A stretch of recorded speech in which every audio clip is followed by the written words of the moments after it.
Point of order में बोलना चाह रहे हैं? बोले बोले प्लीज।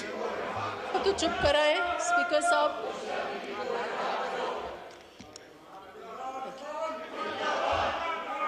बोलूं?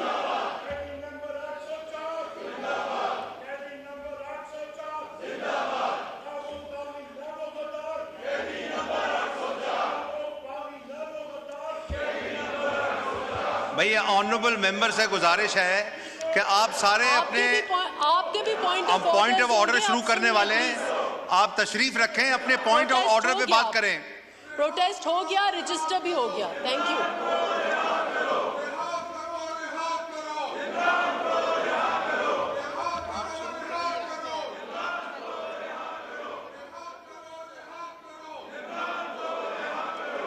स्पीकर साहब पहले आप इनको पॉइंट ऑफ ऑर्डर दे दें तो फिर ये बैठ जाएंगे, फिर हमें दें।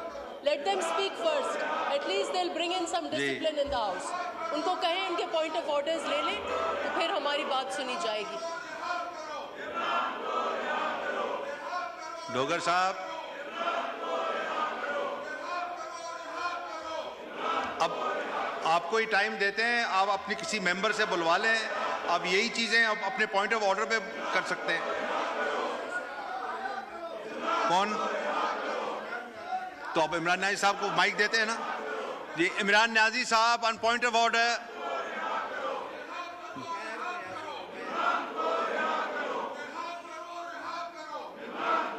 अगर ये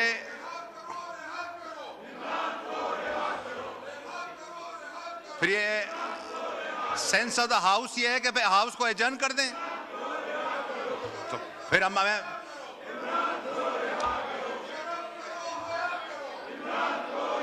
मुझे दे दें मुश्ताक साहब।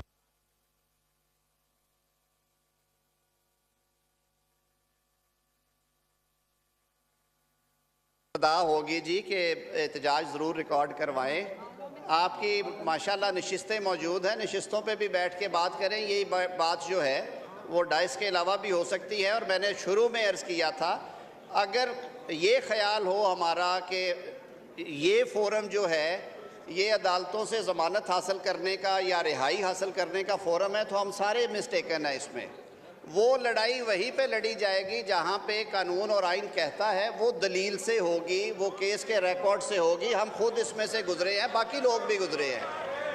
उसके लिए मैं फिर एक दफ़ा ये इस्तदा करूँगा कि हमें मैंडेट इस बात का नहीं मिला है कि फ्लोर ऑफ द हाउस को हम लेजिस्लेशन और अवामी अहमियत के मामलात आवाज़ उठाएं। फिर उन लाखों लोगों के लिए भी जिनके केसेस डिलेड हैं, जुडिशल सिस्टम के रिफ़ॉर्म करने के लिए भी, अदालती निज़ाम में मुकम्मल इस्लाहात लाने की, कवानीन में तरामीम करने की, जो कि हम बहुत सारे सालों से सोच रहे हैं, कर नहीं रहे। और मैंने आपको इसीलिए दावत दी है, आएँ बैठे हमारे साथ और जो कानूनी इस्लाहात, अदालती इस्लाहात हैं उन पर काम करें। आप फ्लोर ऑफ द हाउस पे बोलें, अपना मुकदमा सामने रखें, लेकिन मेरी ये गुजारिश और इस्तदा होगी कि रिहाई और ज़मानत के मामलात अदालत से मुतल्लिका हैं। कुछ लोग सज़ा याफ्ता हैं, कुछ लोग अंडर ट्रायल हैं। वो अदालत जो फैसला करेगी उसकी अपील मौजूद है, आप उसको करें। पॉइंट आ गया। और ये बात अगर ज़्यादा बढ़ेगी तो इसी ऐवान से लोगों को उठाया गया था। यहाँ पे तो वो टाइम भी आया कि 15-15 किलो हेरोइन भी डाली गई लोगों पे।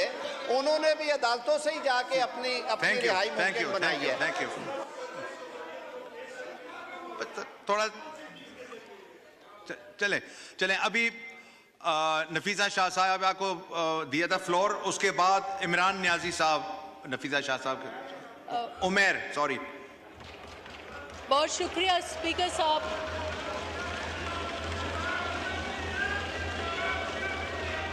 इस वक्त जी नफीसा, जिस मौजू पर मैं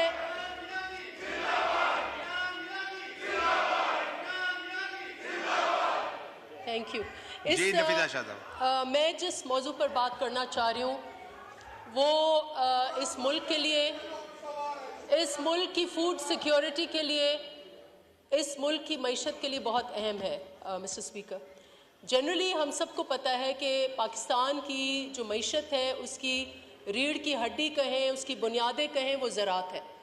और अगर हमें इन कर्जाजात के शिकंजों से भी निकलना है तो उसका आगाज़ भी अगर हम बेहतर ज़राई पॉलिसी दें जो किसानों के साथ चलती हो, जो किसानों की जो उनकी ज़रूरियात है, नीड्स हैं, उन पर चलती हो, तो मैं समझती हूँ कि मुल्क हमारा आगे बढ़ेगा।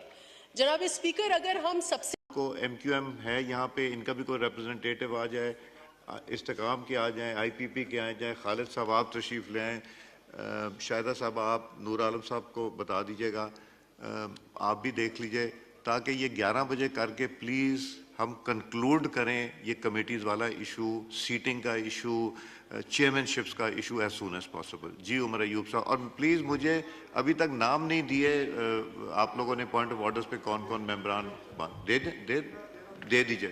जी उमर अयूब साहब। शुक्रिया जनाब स्पीकर। जनाब स्पीकर, कल का आपने अभी जो बात की है इस पे हमारे चेयरमैन गौर साहब, चीफ विप साहब और बाकी साथी आ जाएंगे, क्योंकि मुझे तो माशाल्लाह इन्होंने टेररिस्ट दहशतगर्द डिक्लेयर किए हुए, मेरे केसेस लगे हुए हैं टेररिस्ट के मुख्तलिफ कोर्ट्स में, एंटी टेररिस्ट कोर्ट्स में, उधर मुझे बेल्स के लिए जाना पड़ेगा।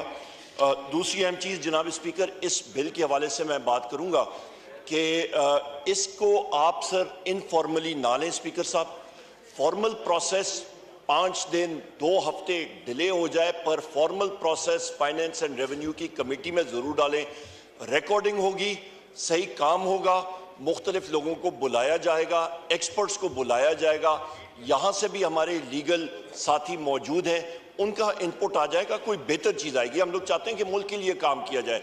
हर जगह से यहाँ पे पीपल्स पार्टी के लोग हैं, कॉलीग्स हैं, वो अपनी इनपुट दे सकेंगे, बाकी पार्टियों के आएंगे तो प्रॉपर प्रोसेस आएगा। इसके साथ जनाब स्पीकर यहाँ पे मैं एक और बात करता चलूँ कि हमारी फर्स्ट लेडी बुशरा बीबी के साथ जो जुल्म सतम हो रहा है, आप यकीन जाने पॉइजनिंग का केस है, स्लो पॉइजनिंग का केस है, रिजल्ट्स नहीं दिए जा रहे हैं। उनको परसों रात भी एम्बुलेंस गई, वहां पे हम में से किसी को नहीं मालूम हुआ, जेल अथॉरिटीज गई हैं, एम्बुलेंस रात को जा रही है, डॉक्टर जा रहे हैं, चेक हो रहा है, वापस आ रहा है, रिजल्ट्स का नहीं पता चल रहा। जनाब स्पीकर, ये क्या हो रहा है?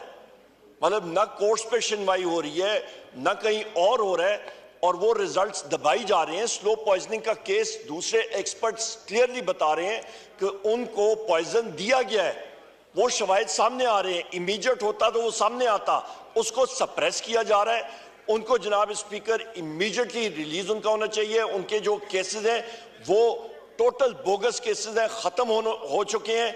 हम लोग इन चीजों को कंडेम करते हैं जनाब स्पीकर।